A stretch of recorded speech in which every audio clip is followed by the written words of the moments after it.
É chegado o momento da nossa reflexão bíblica.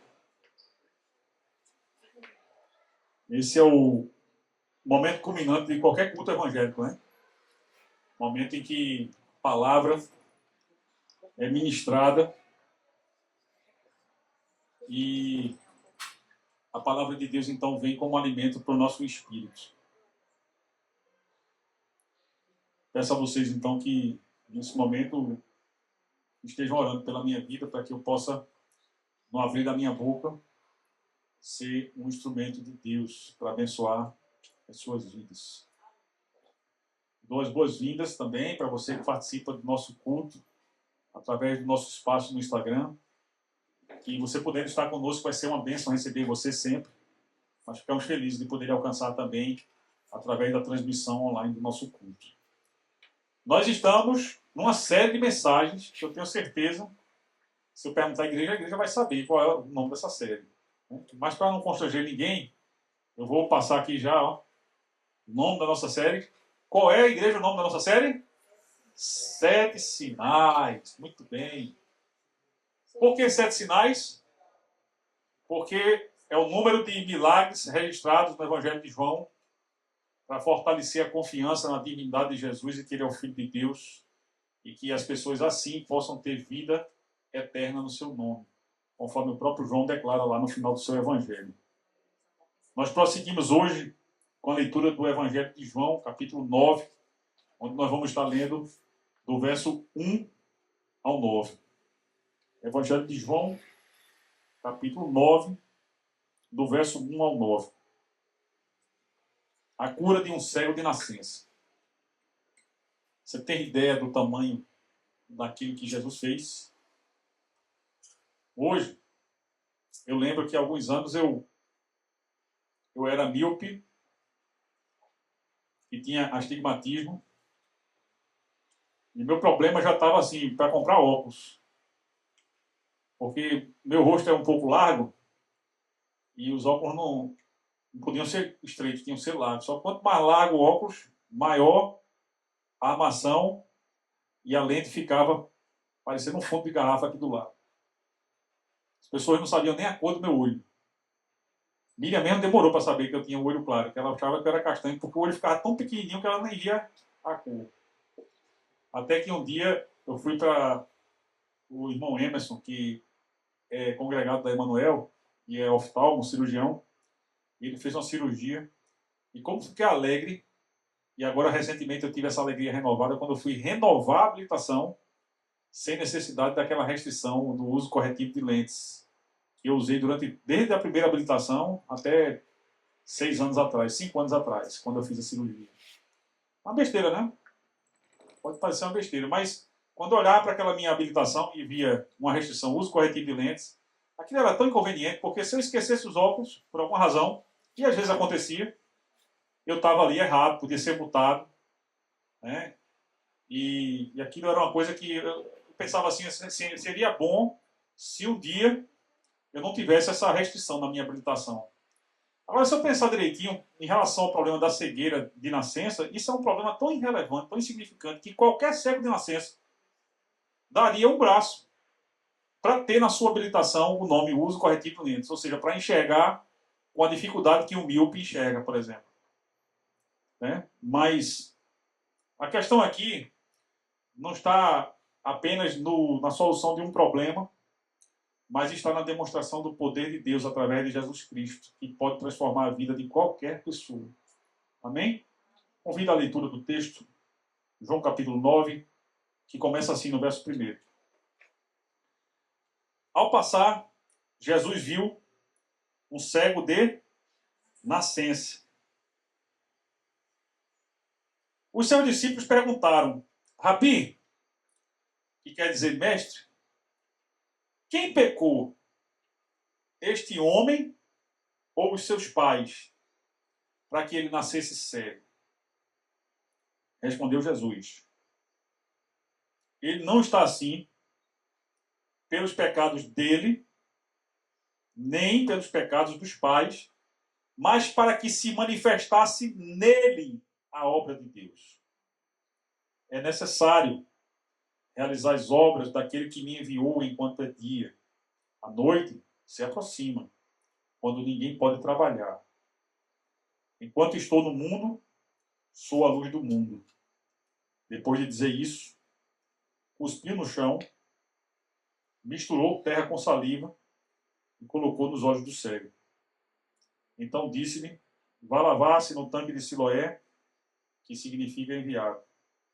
O homem foi, lavou-se e voltou vendo. Os seus vizinhos e os que anteriormente o tinham visto, mendigando, perguntaram: não é este o mesmo homem que costumava ficar sentado mendigando? Alguns afirmavam que era ele. Outros diziam: não, apenas se parece com ele. Contudo, ele próprio insistia: sou eu. Feche seus olhos, vamos orar. Obrigado pela tua palavra, Deus. Eu sei, Deus, que o teu desejo é que ao final dessa reflexão nós possamos nos identificar com aquele homem, Deus, que tinha uma condição que só poderia ser mudada através do teu poder.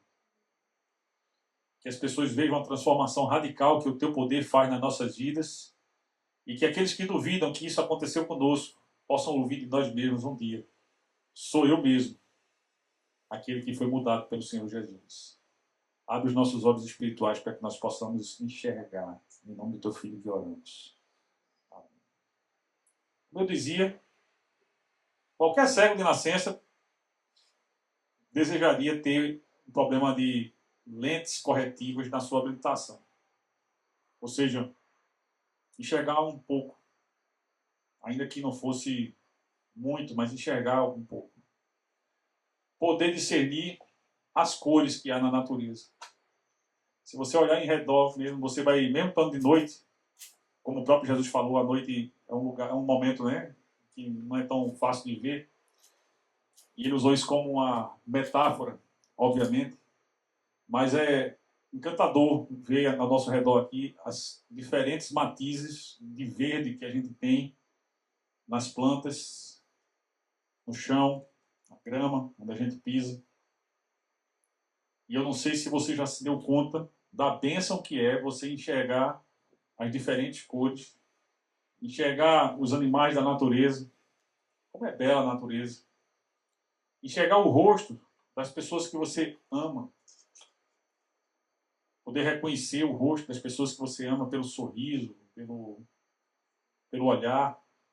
Eu não sei se você já teve ideia do quanto é abençoador isso. Mas eu lembro de um homem, ele já está com o Senhor, chamado Pedro. E o irmão Pedro, ele era voluntário numa congregação como a nossa, no município de Macapá, num bairro afastado chamado Mar Abaixo. E era um bairro tão distante do centro de Macapá quanto Paiva é de Boa Viagem, do Recife não, de Boa Viagem, pelo menos.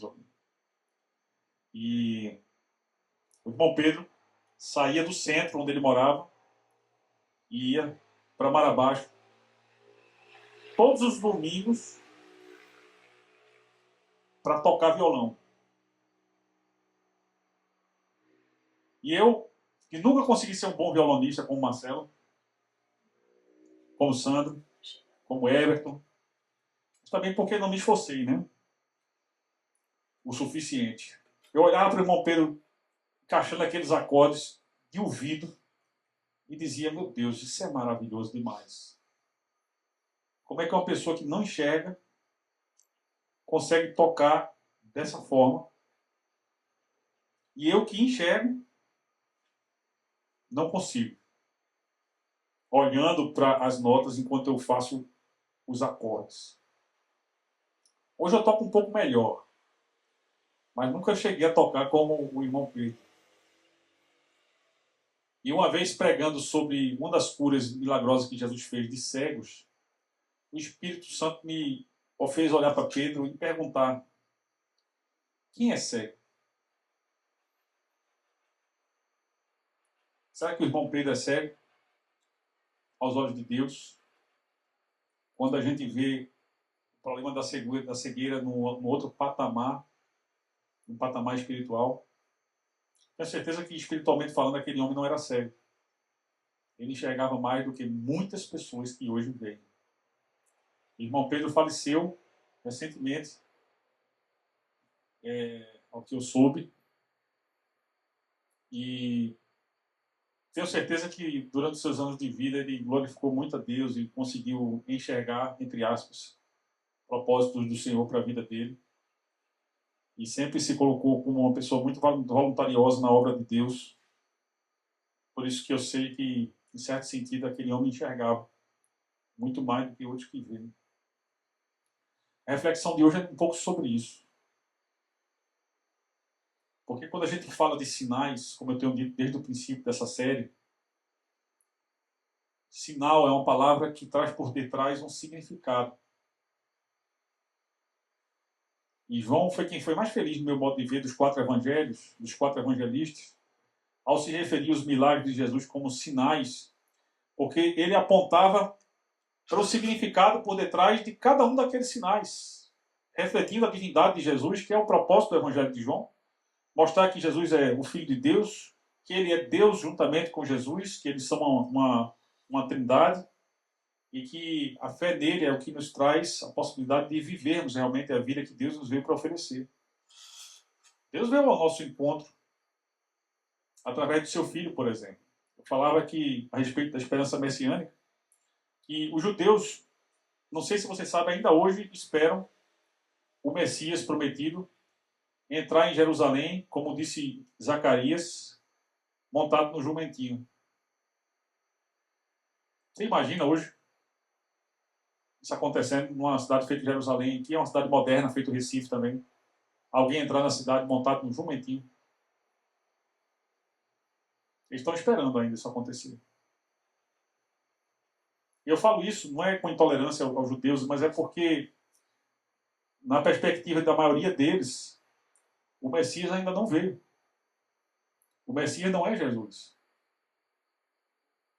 É a mesma perspectiva daqueles que colocaram Jesus na cruz e libertaram Barrabás.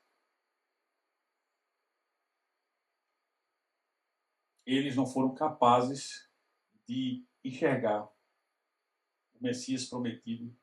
Ele estava na frente deles ali. E alguns reconheciam e diziam: porventura ele não seria o Messias?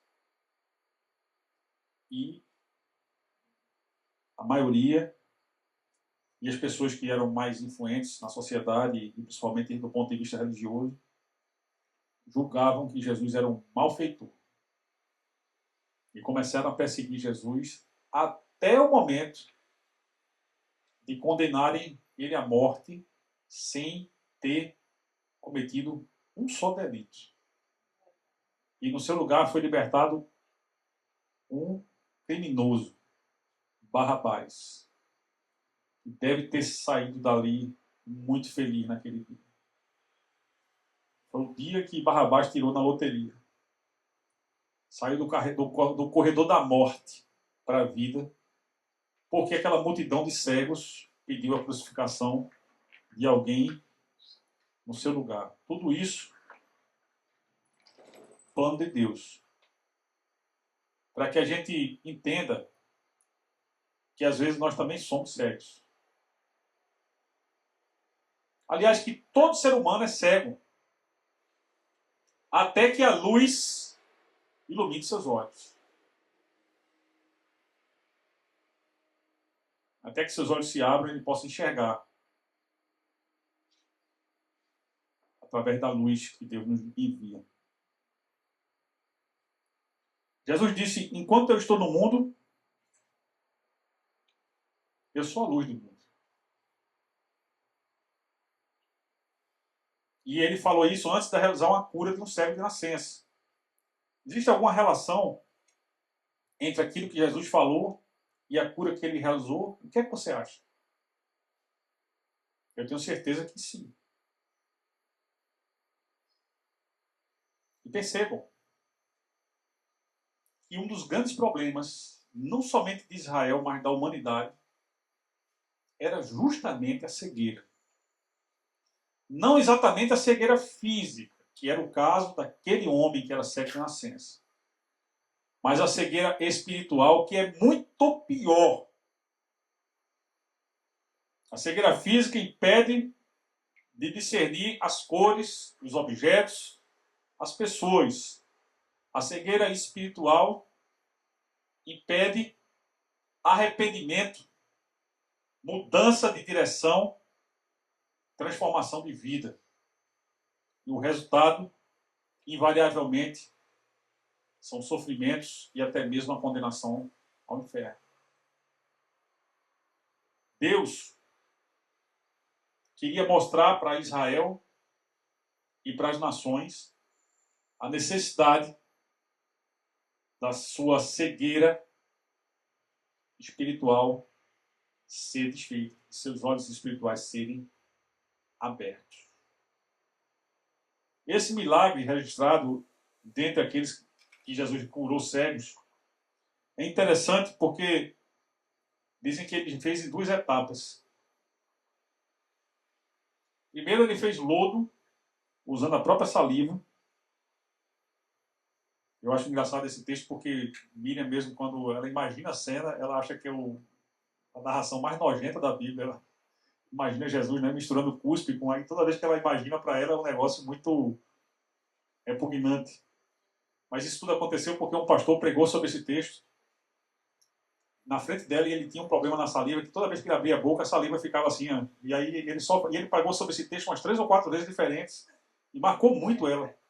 E toda vez que esse pastor pregava sobre isso, ela dizia, lá vem ele com essa pregação nojenta de novo. Ela dizia isso brincando, né? Eu estou contando o milagre, mas não estou contando o santo, né? Mas, e também porque ela não está aqui hoje. Mas você está na transmissão, né, meu amor? Me desculpe, viu, por expor dessa forma. Mas era só para falar, meus irmãos, de como foi peculiar realmente essa cura que Jesus realizou, né? Porque para Bartimeu, por exemplo, ele não curou dessa forma. Ele simplesmente perguntou o que Bartimeu queria, e Jesus disse que Bartimeu falou que ele queria ver, né? E Jesus disse, eu quero. E os olhos de Bartimeu se abriram, né? Mas esse cego, cujo nome a gente não sabe, Jesus fez um lodo e passou nos olhos daquele sujeito e mandou ele ir limpar no tanque de Siloé, que o próprio texto diz que o nome significa enviado. Dá para imaginar, perceber por que Jesus fez dessa forma? Esses problemas de nascença, de acordo com a lei, conforme a gente já viu, inclusive, em Levítico, que nós tivemos lendo na nossa leitura anual da Bíblia, exigiam que, quando houvesse uma cura desse tipo, a pessoa fosse se apresentar ao sacerdote para agradecer a Deus pela cura. E Jesus envia aquele homem para se apresentar ao sacerdote. Para quê? Para que a lei fosse cumprida. Naquele caso, o objetivo de Jesus era demonstrar que a lei se cumpria na pessoa dele, que era o enviado de Deus para abrir os olhos de todos aqueles que eram cegos espirituais, tanto no meio de Israel, quanto fora de Israel. O propósito de Jesus, portanto, era dizer que toda a lei e os profetas se cumpriam na pessoa dele, que era a luz do mundo. João mesmo diz que ele veio como a luz do mundo, a luz verdadeira que ilumina todo homem. Mas o mundo que vivia em trevas não discerniu a luz. Diz o ditado, o pior cego é aquele que não quer ver. As pessoas simplesmente não quiseram enxergar a realidade de que somente Deus era capaz de curar um cego de nascença, ressuscitar um morto, fazer andar um paralítico, e multiplicar pães e peixes, coisas que só Jesus realizou e que tinham, com certeza, a intenção de chamar as pessoas a refletirem melhor sobre como estava a sua vida com Deus. E através de cada um daqueles sinais se identificar de alguma forma como alguma necessidade sua que Deus quer trabalhar.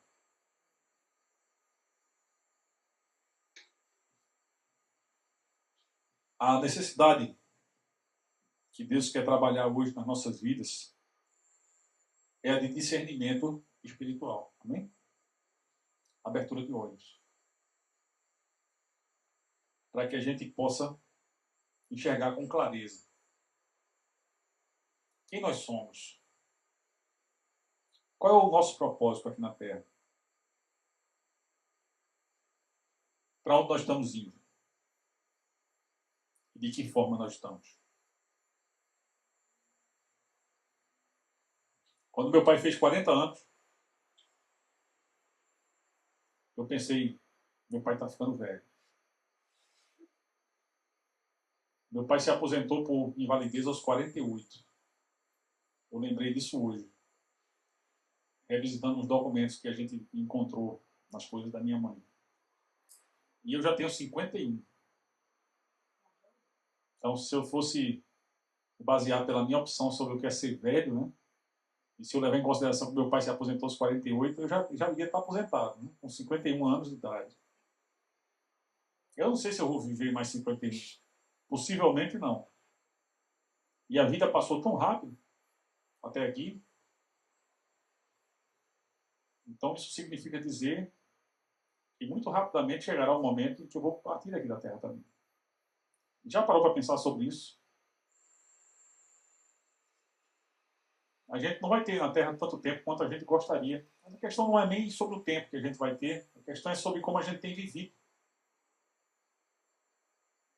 Quais são as verdades que Deus quer nos mostrar e que a gente não consegue perceber. Às vezes nós estamos tão focados em algo que não tem o valor que a gente realmente está dando. Em contrapartida, existem outras coisas que a gente não está focando e são exatamente aquilo que tem mais valor. Qual é a natureza do problema? Cegueira. Na melhor das hipóteses, uma galopante miopia, como aquela que eu tinha, que fazia com que a minha lente tivesse um dedo de largura.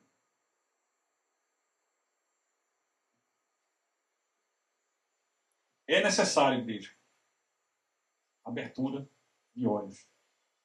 Amém?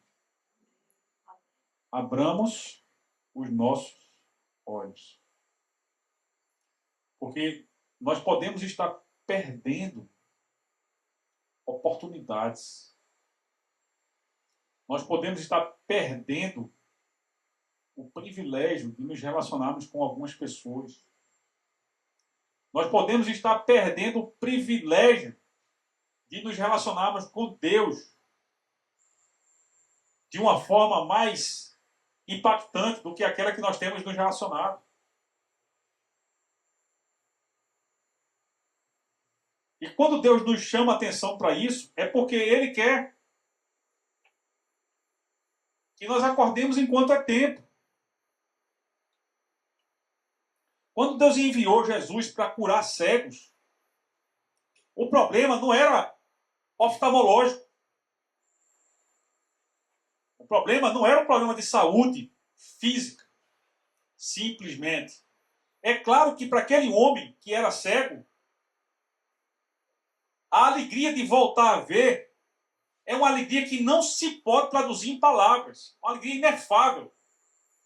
Porque se eu, quando retirei da minha habilitação, da minha CNH, a restrição, o uso corretivo de lentes, fiquei como um menino feliz.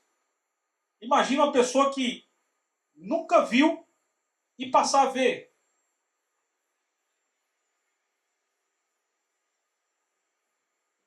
Para mim, a ideia que melhor traduz o que aquele homem deve ter sentido, recentemente eu vi na internet um vídeo. A internet tem suas virtudes, né? Também tem suas desvantagens, como tudo na vida. foi a de uma criança que tinha um problema galopante um problema oftalmológico, eu não sei exatamente qual era o problema dele. E aquela criança nunca tinha enxergado por conta desse problema. E aí colocaram um óculos naquela criança, um óculos especial. E aquela criança que já conhecia a voz da mãe, quando viu a mãe, abriu um sorriso, que é a coisa mais linda do mundo. De poder olhar para sua mãezinha e saber de quem era aquela doce voz que ele sempre ouvia desde o tempo em que estava no ventre da mãe. Coisa linda, né? O sorriso daquela criança. Queria que vocês vissem. Que coisa linda. Aquela criança podendo... Como eu já vi também algumas imagens de uma criança que nunca escutou. E aí foi colocado um aparelhozinho e registrado o momento em que a mãe falou as primeiras palavras depois que o aparelho foi colocado e como aquela criança reagiu. Também um sorriso mais lindo do mundo. Aquele sorriso é como se ele me dissesse: isso era tudo o que eu precisava. Se aquela criança tivesse discernimento para se expressar dessa forma, tenho certeza que aquelas duas crianças, elas diriam exatamente isso. Talvez elas dissessem assim: obrigado, mamãe. Obrigado, papai, por terem feito isso comigo.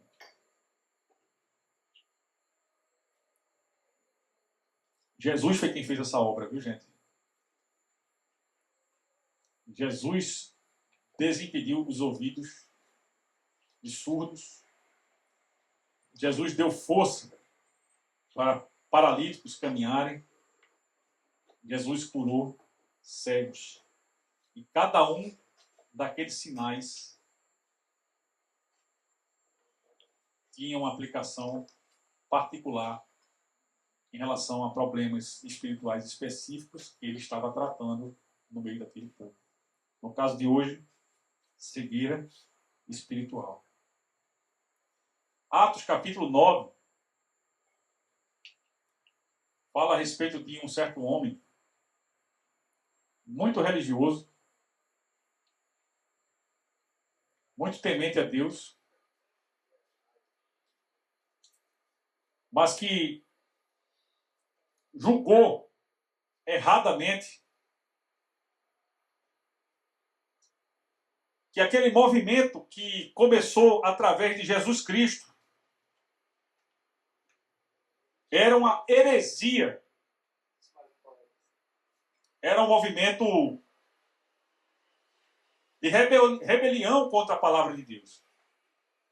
E esse homem, Saulo de Tarso, começou a perseguir os discípulos de Jesus de uma forma tão feroz, de uma forma tão intensa e tão dedicada,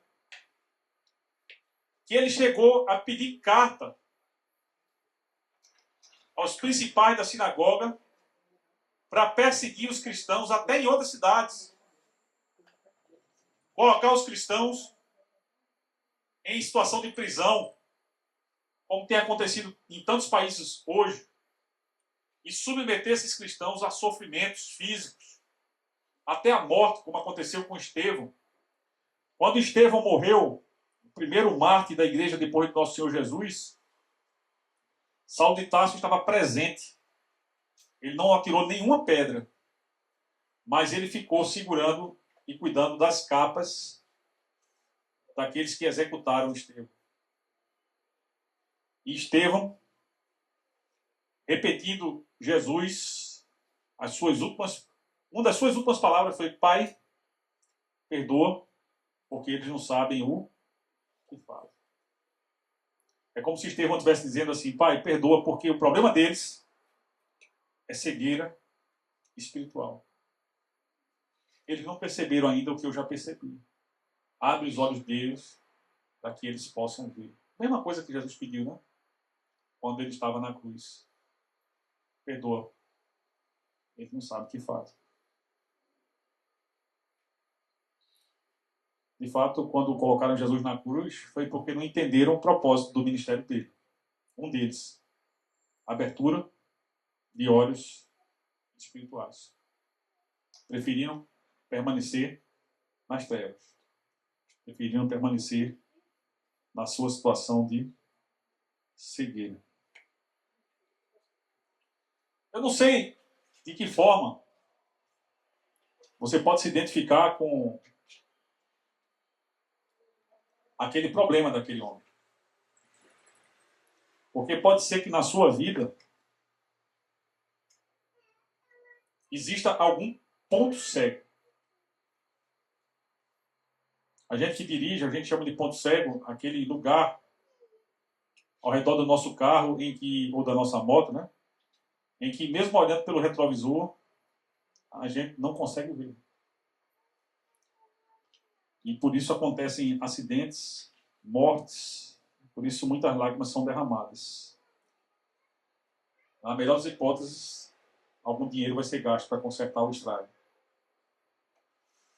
Tem algum ponto cego na sua vida?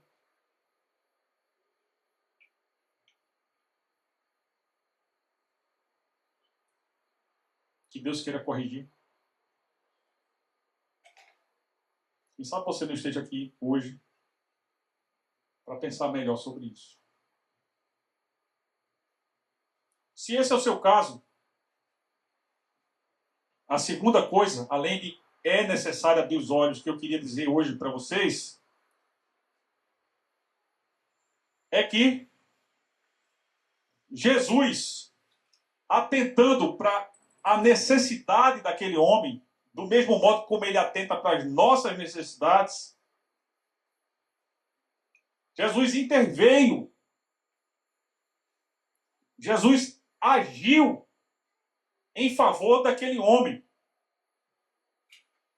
de um modo bastante curioso, peculiar. Mas que, como a gente já explicou aqui, tinha um propósito.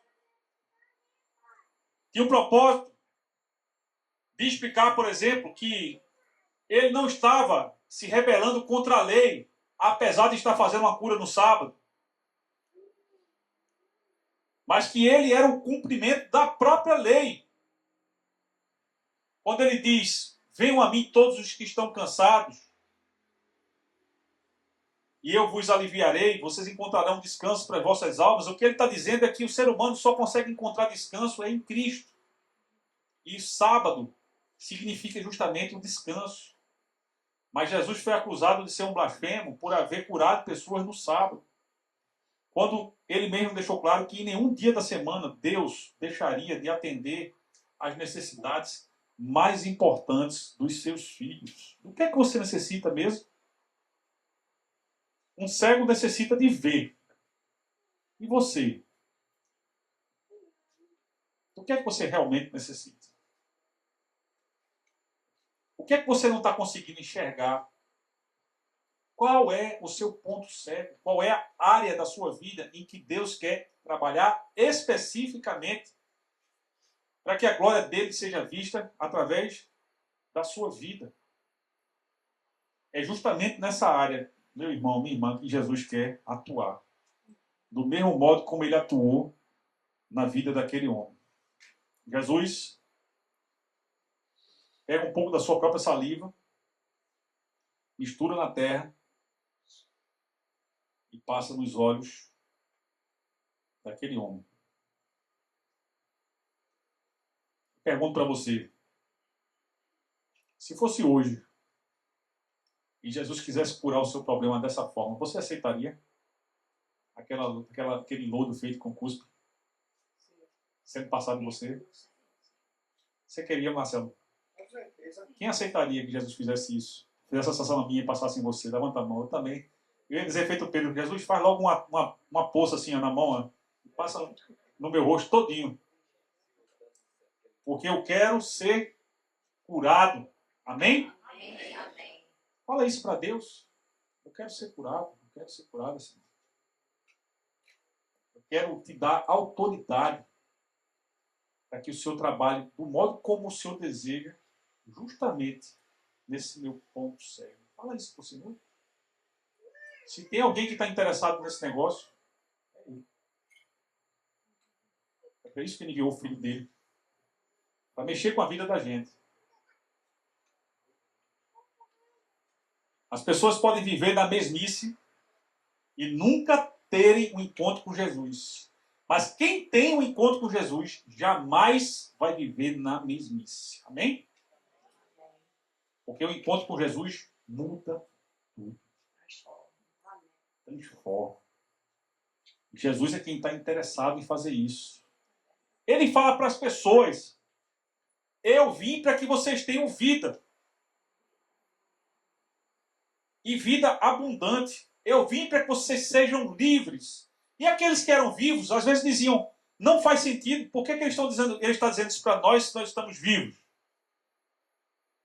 Não faz sentido você dizer para um vivo: eu vim para que você tenha vida. A não ser que ele estivesse falando de outra coisa, como realmente estava. Que eles poderiam até estar fisicamente vivos, mas estavam espiritualmente mortos.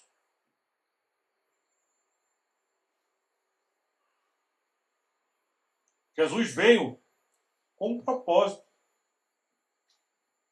Abrir os olhos espirituais. Ele é a luz que ilumina todo ser humano. Falei para vocês da nossa senha do Wi-Fi que está em Lucas 5:10, a nossa rede de pescadores de homens.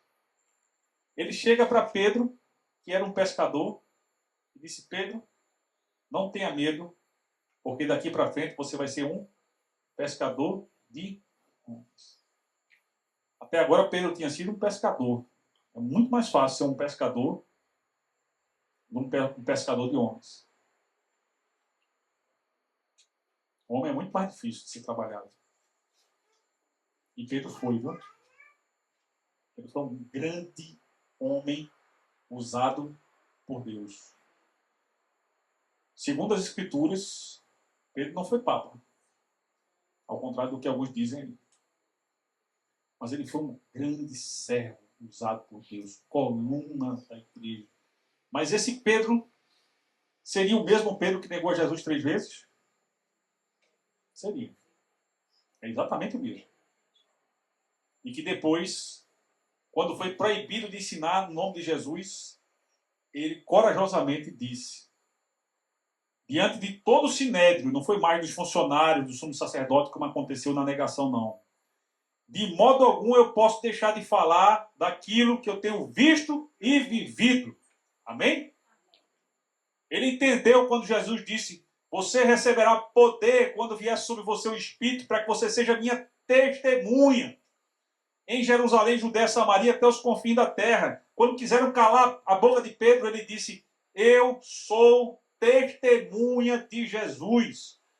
E o que é que abriu os olhos espirituais de Pedro? Foram 3 perguntas. Na verdade, a mesma pergunta feita insistentemente por Jesus. Depois da negação, depois que Jesus morreu e ressuscitado, ele vai até Pedro e pergunta: Pedro, tu me amas? Sim, Jesus, eu te amo. No grego, Jesus pergunta: Pedro, tu me agapau? Tu me amas com amor sacrificial? Pedro responde: sim, Jesus, eu te filéu. Eu te amo como amor de amigo. Muito menos do que aquilo que Jesus perguntou. E Jesus repete a pergunta e repete uma vez mais. O pedido que Jesus faz: se tu me amas desse modo que tu dizes que me amas, apacenta as minhas ovelhas. Entende a minha vocação para ti de ser pescador de homens? Não fica dizendo, como tu falaste lá atrás, quando da pesca milagrosa: afasta-te de mim, Senhor, porque sou um pecador. Não. Entende que eu vou transformar a tua vida. E de um pecador, tu vai ser transformado num pescador. Amém? Entende que não é pelo teu poder, é pelo meu poder, é pelo poder do Pai, é pela ação do Espírito que a obra vai ser feita na tua vida, para que tu possas cumprir a tua vocação, porque o teu tempo na terra está acabando. Passa muito rápido, meu irmão, minha irmã. Vamos arremir esse tempo, vamos aproveitar esse tempo. Vamos entender que Deus tem vocações para nós. Vamos deixar de ficar pedindo, fazendo pedidos egoístas. Ah, Deus me dá isso, me dá aquilo outro. Vamos primeiro se agradar de Deus, para que a gente possa falar com autoridade, como a gente falou aqui, que ainda que a figueira não floresça, que o produto da oliveira minta, que os campos não dêem fruto, eu me alegrarei em ti, Senhor. Eu saberei reconhecer que tu és Deus e te honrarei nas situações boas, nas situações ruins, nas vitórias e nas derrotas, mas eu te honrarei. Eu te honrarei na minha profissão, eu te honrarei no meu ministério, eu te honrarei no meu casamento, eu te honrarei em todas as esferas de relacionamento que o Senhor me permitir atuar e fazer a diferença. Eu te honrarei. Pedro teve seus olhos espirituais abertos para entender a sua vocação. Será que os seus olhos já foram abertos do mesmo jeito? Que bênção, né? Aconteceu na vida daquele cego. Que bênção. É quando Jesus age em nossas vidas. Quer dizer que para isso acontecer, você precisa permitir. Você precisa permitir que ele faça o lodo e passe no seu rosto. No caso do cego, ele tocou no olho. Eu não sei em que parte do seu corpo ele tocaria. Se ele tivesse que fazer aquele lodo agora. Pode ser que ele toque no seu coração. Porque é a origem de tudo aquilo que a gente faz de bom e de ruim. Quem sabe que Deus não está querendo fazer uma cura do seu coração. Para que você seja menos egoísta. Para que você seja menos autossuficiente. Para que você deixe de autocomiseração e fique dizendo como Pedro, eu sou um pecador, se afasta de mim, Senhor. E seja humilde o suficiente. Isso é um ato de enorme grandeza, com perdão da redundância, de dizer, Senhor, eu sou um pecador. Se aproxima de mim. Olha para mim. Eu não quero estar longe do Senhor. Eu quero estar perto. Eu quero estar perto para ouvir a tua voz. Eu quero estar perto para sentir o teu toque. Eu quero estar perto para te dar permissão para fazer a transformação daquilo que precisa ser mudado em mim. Quem sabe você possa dizer para Jesus, se você sabe cantar, canta comigo. Abra os olhos do meu coração. Abra os olhos do meu coração. Eu quero ver-te. Eu quero ver-te. Coisa linda, né? A gente poder dizer isso para Deus. Abre os olhos do meu coração. Trata aquilo que precisa ser tratado a partir da fonte dos meus sentimentos, dos meus pensamentos, dos meus desejos.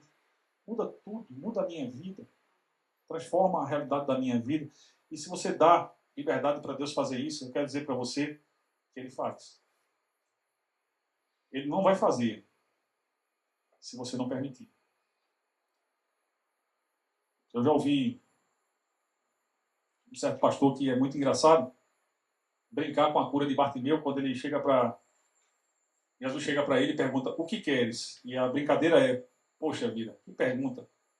Você chega para um cego e pergunta, o que queres? Aquela pergunta tem um propósito. É claro que aquilo que ele mais precisava era enxergar. Mas era preciso que ele reconhecesse que ele precisava disso. Era preciso que ele dissesse, Senhor, eu quero ver. Essa era a forma de autorizar para que Jesus fizesse a obra que ele veio fazer. Jesus não veio para cá, para a terra, para ser curandeiro, não, viu? Jesus não veio aqui para curar aleijado, Jesus não veio para curar cego. Por isso que se engana, né? Quem olha para a Bíblia e pensa assim, por exemplo, alguém que é cego, como o irmão Pedro era, e dizia assim, por que ele curou aquele cego, mas não me cura? Eu nunca vi, não sei se Pedro falou isso, mas eu nunca vi Pedro, acho que ele nunca falou isso para Deus. O principal propósito de Jesus nunca foi curar doenças físicas. mas curar a doença espiritual que estava simbolicamente representada por aqueles problemas de surdez, de cegueira, de paraplegia. Porque as pessoas eram incapazes, como os ídolos que elas idolatravam, de falar aquilo que sai da boca de Deus, de enxergar conforme Deus deseja que elas enxerguem, de ouvir a palavra de Deus e de agir conforme os filhos de Deus agem.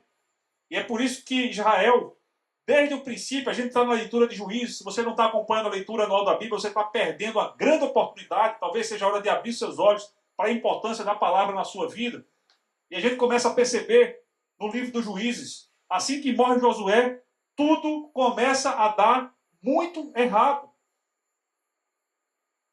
Porque o povo faz exatamente o contrário daquilo que Deus havia dito por Moisés que eles não deveriam fazer. Qual o nome disso? Cegueira espiritual.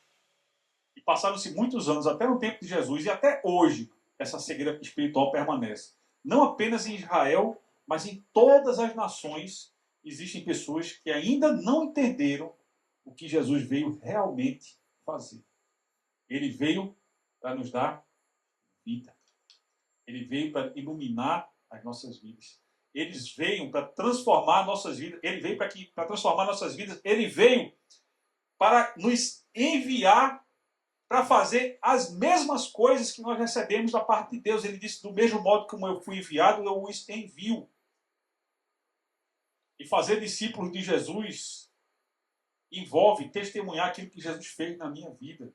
Como é que eu vou fazer discípulo de Jesus se eu não tenho um testemunho? Se eu não tenho vivência com Deus, se eu não tenho experiências com Deus, se eu nunca passei pelas minhas crises, se eu nunca fui desafiado por Deus a fazer algo que eu não compreendia, que eu não tinha vontade, que eu não queria, e se eu nunca consegui vencer a negação das minhas vontades, dos meus desejos para fazer aquilo que é a vontade de Deus e no futuro olhar para trás e perceber Deus tinha razão e eu não. E aquilo que ele tinha para mim era muito melhor do que eu esperava. Amém?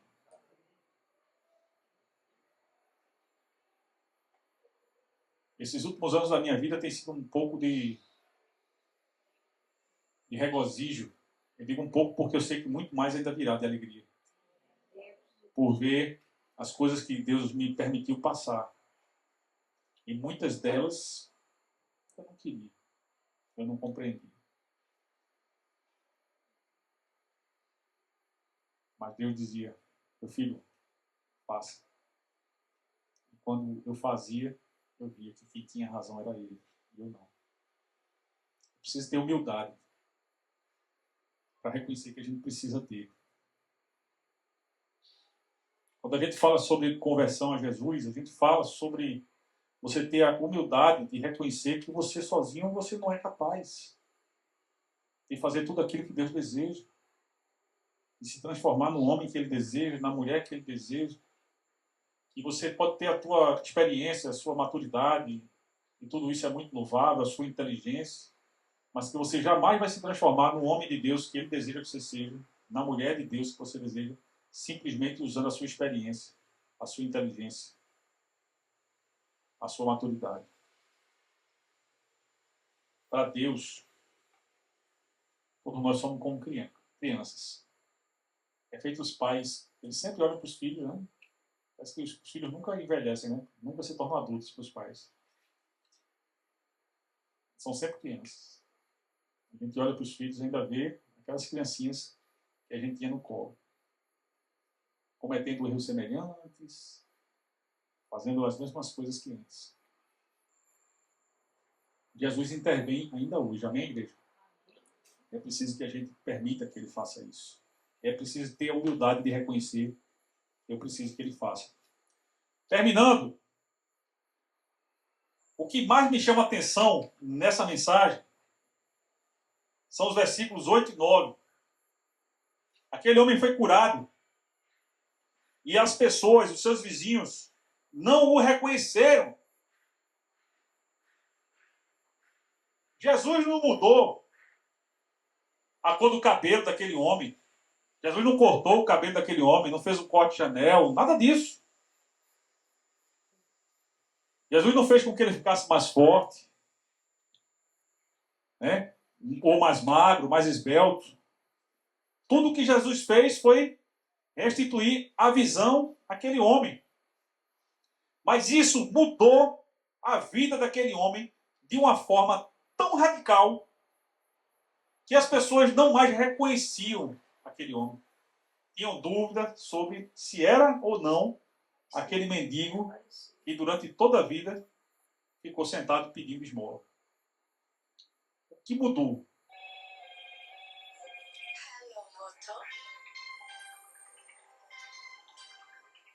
Fique em paz, pastor.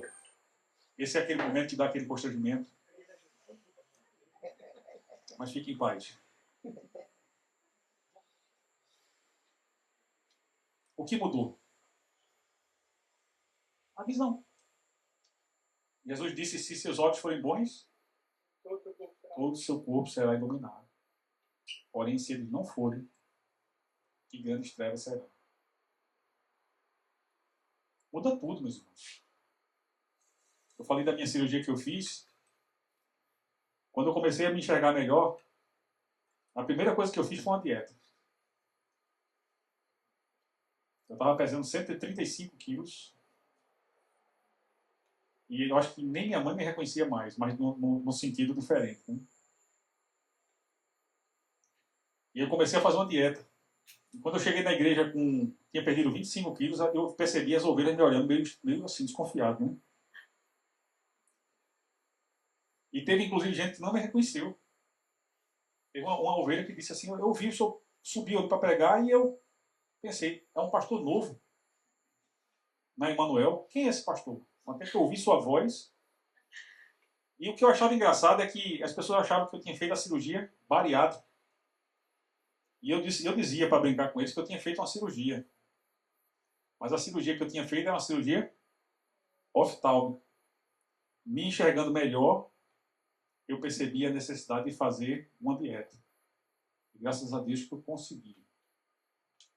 A brincadeira é só para mostrar como nossa vida pode mudar através da mudança da nossa visão.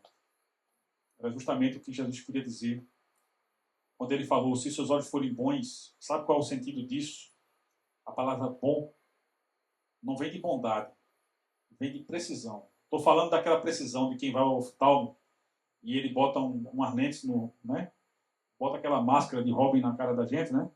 E começa a passar umas lentezinhas e ele faz uma pergunta, esse ou esse? Aí você diz esse. Aí ele faz esse ou isso. Aí nesse agora você tem dúvida, né? Aí você chuta esse. Aí ele pergunta, esse ou esse? Aí você já não sabe mais o que dizer. Até que chega um momento em que você vê esse, e você escolhe, eu não quero mais que ele me pergunte, eu vou dizer que é isso. Aí, dali ele sai com o seu grau para você fazer um óculos. É a mesma coisa, é desse tipo de acuidade que a Bíblia está falando. É você enxergar com clareza. E somente Deus é capaz de fazer enxergar com clareza quando o tema são os assuntos espirituais. Só que isso reflete em toda a nossa vida. Porque, por exemplo, eu falava que o corpo é o templo do Espírito Santo. E eu pregava isso. Mas eu não tinha domínio próprio na minha alimentação. E com isso eu estava perdendo a minha saúde. Eu estava pré-diabético e tantas coisas ruins estavam acontecendo por isso. Eu estava começando a roncar e, de certa forma, isso podia prejudicar o meu casamento. Né? Se a minha mulher não dormisse bem, eu não teria uma mulher bem-humorada e viver com uma mulher mal-humorada é uma coisa terrível. E Miriam já estava ficando um pouco mal-humorada. Todo mundo sabe que Miriam tem um sorriso lindo, mas você não sabe como é que é Miriam, né, meu amor? Você que está aí participando online, mal-humorada. E às vezes é porque ela não estava dormindo bem, porque eu estava roncando à noite. Então eu não tinha ideia de que parte do problema era eu. E se eu queria uma mulher mais bem-humorada, eu precisava deixar ela dormir. E para isso eu fui fazer dieta. Está fazendo sentido isso para você? Ou parece uma coisa muito louca? A gente precisa tratar a origem do problema. a gente precisa dar autoridade para que Deus faça a mudança que Ele deseja fazer. E a transformação vai ser radical, ao ponto que as pessoas não vão mais nos reconhecer. É isso que Deus deseja. Eu vivi a minha vida, uma fase da minha vida de bad boy. E conto essa história só para terminar. E eu me vangloriava de influenciar alguns jovens, mais jovens do que eu, para fazer coisas erradas. Até que eu encontrei com um desses jovens, algum tempo depois eu já tinha aceitado Cristo. E quando eu encontrei com ele, me deu um constrangimento. E eu achava que a admiração que ele tinha por mim era pelas coisas erradas que eu fazia. E eu fui explicar para ele que eu não fazia mais aquilo ali porque eu tinha tido um encontro com Cristo. Eu falei tão constrangido porque eu pensei, agora acabou a admiração dele. Né? E ele disse para mim, Nelson, eu nunca aprovei o que você fazia. Eu sou feliz porque sua vida foi mudada. Talvez ele não conheça Jesus como eu conheço. Mas eu acho que eu deixei, no mínimo, ele curioso para saber o que é que aconteceu na vida dele. Tem pessoas que vão conhecer Jesus através da sua vida. E vão dizer assim, se Deus fez na vida dele, na vida dela, pode fazer também na minha. Agora eu quero dizer para você que se Deus fez na minha, Ele pode fazer também na sua. É só você permitir. Deus está interessado nisso.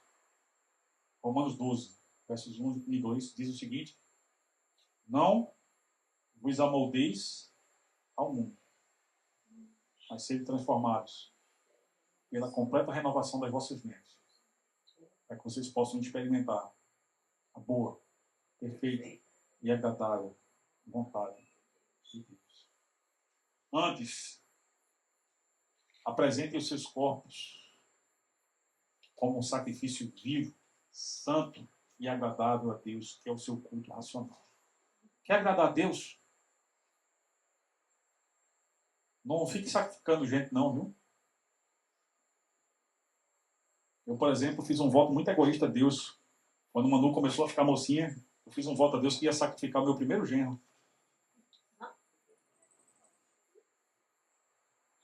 E aí, quando ela soube disso, ela perguntou, e o segundo? Dolosa, né?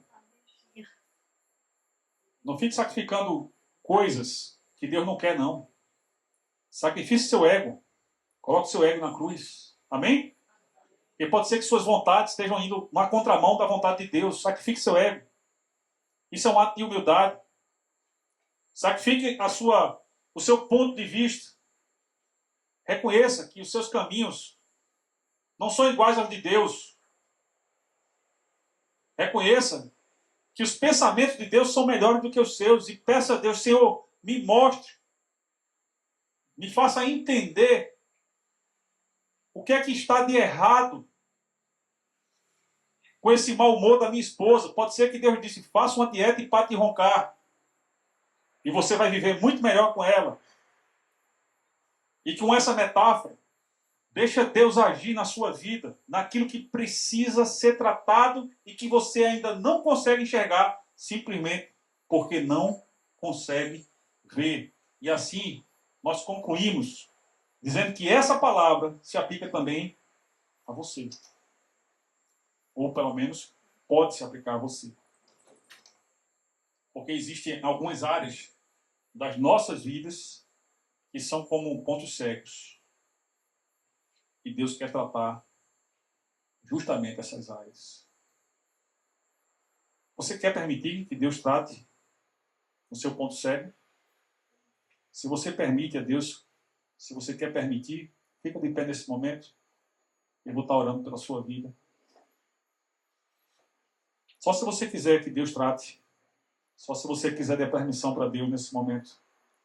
Fica de pé. Eu vou estar orando pela sua vida. Louvado seja Deus. Que a palavra do Senhor encontrou guarida nesses corações. Feche seus olhos.